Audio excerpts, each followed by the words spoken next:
Time को बहुत बढ़िया से यूटिलाइज करें। आपका टाइम पूरा प्रोडक्टिव कार्यों में होना चाहिए, फालतू कार्यों में नहीं होना चाहिए। मोबाइल भी देखते हो ना, तब भी उसमें कोई आपकी कंटेंट से रिलेटेड ही बात सुन लो, या कोई आर्टिकल पढ़ लो, या कोई आप किसी अच्छे प्रोफेसर को सुन लिया, थोड़ी देर 5 मिनट के लिए सुन लिया, तो ऐसे अच्छे व्यक्ति को सुन लो जो आपके इस परीक्षा के काम का है। तो आप जितना टाइम को प्रोडक्टिव कामों में डालोगे उतना ही आपको बेनिफिट होंगे। अगर आप फालतू के कामों में समय खराब करोगे तो समय सबके पास में 24 घंटे ही है। अब एक छोटे से उदाहरण के साथ बात खत्म करते हैं। मेरे पास भी 24 घंटे, आपके पास भी। जैसे 2 स्टूडेंट हैं, एक के पास 24 घंटे, दूसरे के पास भी 24 घंटे हैं।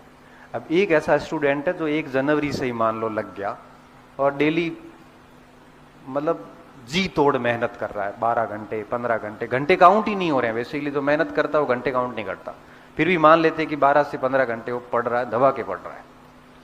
एक दूसरा स्टूडेंट ऐसा, उसने भी तैयारी 1 जनवरी को शुरू करी पर पढ़ 4-5 घंटे रहा है।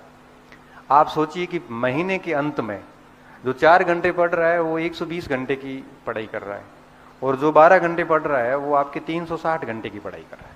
अब आप सोचिए कि दोनों को एक ही महीना मिला था और एक व्यक्ति ने आपके 120 घंटे पढ़ाई करी और दूसरे ने आपके 360 घंटे पढ़ाई करी। आप सोचिए, उसने 1 महीने के सीधे 3 महीने बना दिए और दूसरे वाला 3 महीने का 1 महीना बनाएगा। अब आप यहां समझ सकते हो कि आगे कौन जाने वाला है। इसलिए कहता हूं कि समय के महत्व को समझना, क्योंकि हर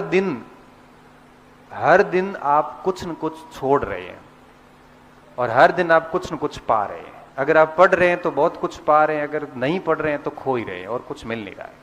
इसलिए आपका मॉर्निंग से लेके और नाइट तक का जो टाइम है, इसको ऐसा व्यवस्थित रूप से करो कि एकदम मोमेंटम मिलता रहे और बिल्कुल 1 मिनट भी आपका व्यर्थ नहीं हो। और जिस दिन आपने समय को व्यर्थ करना शुरू कर दिया, आप भले जीनियस हो, आप भले मेरिटोरियस हो, आप 99% एकेडमिक रिकॉर्ड से आए हो, कोई फर्क नहीं पड़ता। आपको 50% वाला बच्चा पीछे छोड़ेगा, मैं लिख के दे सकता हूं। जिस दिन आपने समय को, क्योंकि जब समय खराब करते हैं ना तब आदत बनती है। एक दिन खराब किया तो फर्क नहीं पड़ेगा, लेकिन क्या होता है कि समय खराब कर रहे हैं ना, तो वो जो जिन कार्यों में खराब हो रहा है वो कार्य बड़े इंटरेस्टिंग होते हैं और वो स्वभाव में आएंगे। पहले दिन 1 घंटा खराब होगा, दूसरे दिन 1.5 घंटा होगा, फिर धीरे धीरे प्रोडक्टिव कार्य कम होते जाएंगे और निरर्थक कार्य बढ़ते जाएंगे। और आप देखते देखते, आपको पता है, पढ़ाई जैसी कम होती कॉन्फिडेंस डाउन होता है। 2 दिन भी नहीं पढ़ते ना, तीसरे दिन अंदर लगता है कि यार क्या कर रहा हूं।